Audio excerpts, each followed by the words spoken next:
السلام علیکم دوستو، تو آج میں بتانے والا ہوں صحیح البخاری شریف کی حدیث نمبر 47۔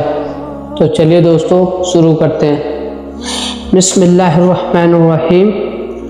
ابو ہریرہ رضی اللہ تعالیٰ عنہ سے روایت ہے کہ ایک دن رسول اللہ صلی اللہ علیہ وسلم لوگوں کے سامنے تشریف فرما تھے کہ اچانک ایک آدمی آپ کے خدمت میں حاضر ہوا۔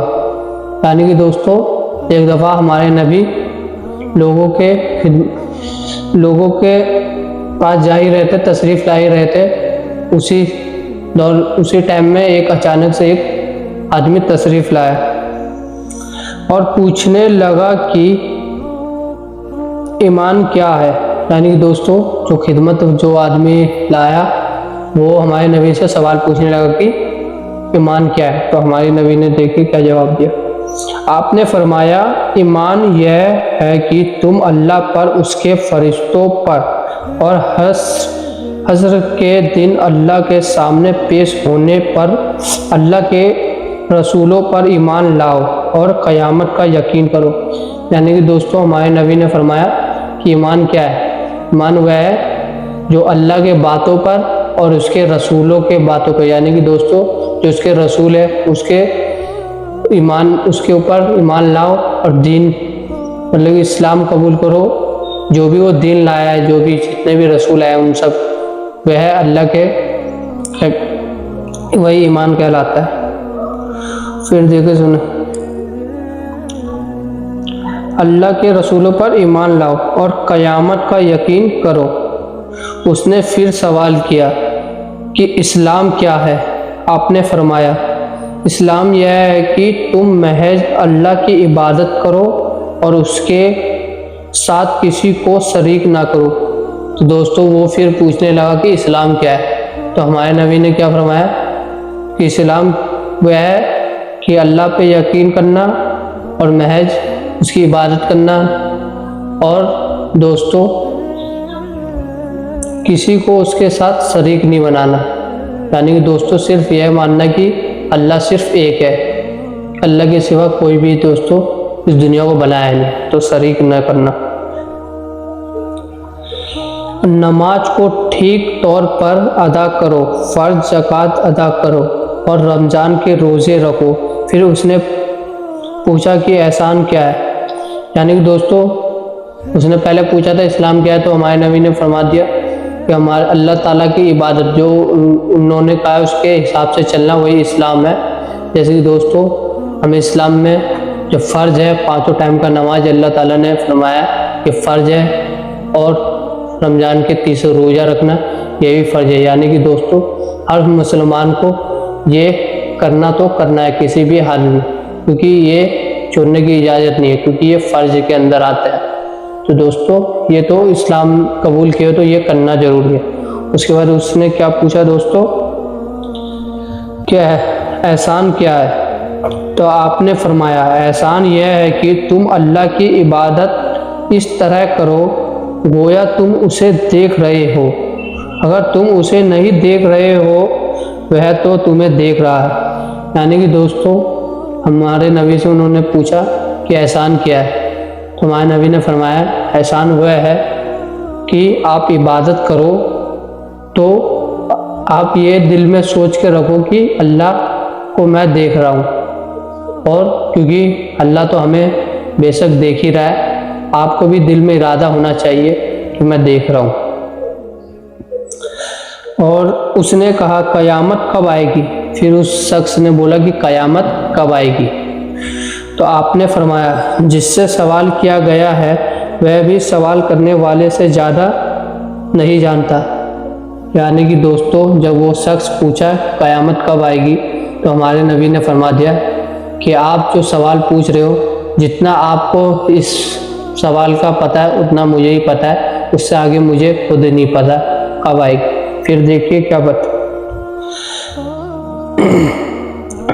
وہ بھی سوال کرنے والے سے زیادہ نہیں جانتا، البتہ میں تمہیں قیامت آنے کی کچھ نشانیاں بتا دیتا ہوں۔ یعنی کہ دوستو ہمارے نے فرما دیا کہ مجھے پورا پتہ تو نہیں ہے کب آئے گی، بس یہ بتا سکتا ہوں کہ قیامت کی نشانیاں کہ کب کس دور میں آ سکتی ہے قیامت.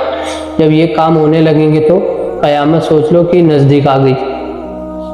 جب نوکرانی اپنے آقا کو جنے گی، یعنی کہ دوستو جس کے گھر میں نوکرانی ہوتی ہے وہ اپنے مالک کی بچے جنے گی، آتے ہیں دوستو اس مالک کا بچہ دے گی، تب یہ بھی ایک نشانی ہے کہ قیامت آئے گی اس ٹائم میں. اور جب اونٹوں کے انجان کالے کلوٹے چروائے آسمان چھوٹی عمارتیں بنانے میں ایک دوسرے پر بازی لے جائیں گے، یعنی کہ دوستو اونچے اونچے عمارتیں بنانے میں بازی لے جائیں گے ایک دوسرے سے، مطلب کہ دوستو ٹکر کریں گے اس ٹائم میں، قیامت قریب ہوگی. دراصل قیامت ان 5 باتوں میں سے ہے جن کو اللہ کے علاوہ اور کوئی نہیں جانتا. پھر آپ نے یہ آیت تلاوت فرمائی، بے شک اللہ ہی کو قیامت کا علم ہے. یعنی کہ دوستو ہمارے نے فرما دیا کہ قیامت کی نشانی یہ ہے، مگر 5 باتوں میں سے جو بھی ہے دوستو وہ صرف اللہ کو اس بات کا علم ہے کہ قیامت کب آئے گی. اس سے زیادہ مجھے علم نہیں ہے، مجھے نے نشانی بتا دی، یہ کہنا چاہ رہے ہیں ہمارے نبی، کیونکہ اس کا علم صرف اللہ ہی کو ہے. اس کے بعد وہ آدمی واپس چلا گیا تو آپ نے فرمایا اسے میرے پاس لاؤ. چنانچہ لوگوں نے اسے تلاش کیا لیکن اس کا کوئی سراغ نہ ملا. یعنی کہ دوستو وہ آدمی چلا گیا اور جب ہمارے نبی نے فرمایا کہ اس شخص کو بلاؤ دوبارہ، لیکن سارے صحابہ وہاں لوگ اسے ڈھونڈنے لگے لیکن وہ کہیں نہیں دکھے. تو آپ نے فرمایا یہ جبرائیل علیہ السلام تھے جو لوگوں کو ان کا دین سکھانے آئے تھے.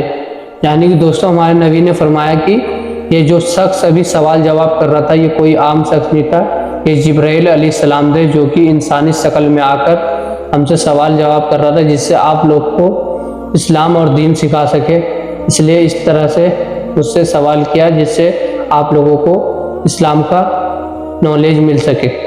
تو دوستو یہ حدیث ہوتی ہے پوری، اس کے فائدے سنیں. اس حدیث میں اشارہ ہے کہ قیامت کے قریب معاملات نالائق لوگوں کے حوالے ہو جائے گا.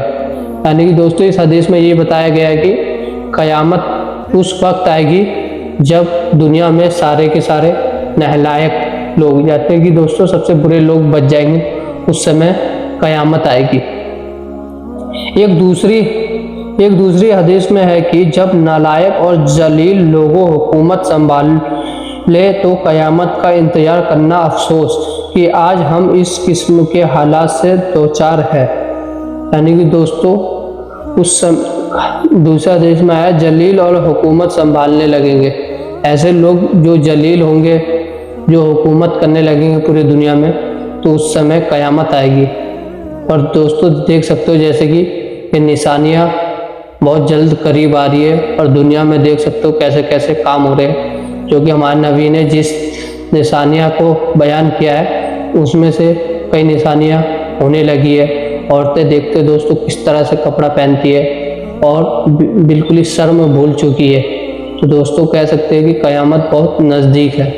تو دوستو یہ حدیث ہوتی ہے یہی پوری. آپ سب کو امید کرتا ہوں کہ آپ کو یہ حدیث سمجھ میں آئی ہوگی. کچھ غلطی ہو گئی گی دوستو بتانے میں تو اللہ اسے معاف کرے. تو دوستو اسی کے ساتھ یہ حدیث ہوتی ہے پوری. ویڈیو اچھی لگی تو لائک کمنٹ شیئر ضرور کرنا اور دوسروں کو بھی یہ ویڈیو شیئر کرے جس سے اسے بھی حدیث کی باتیں پتہ چلے. ملتے ہیں نیکسٹ ویڈیو میں. السلام علیکم.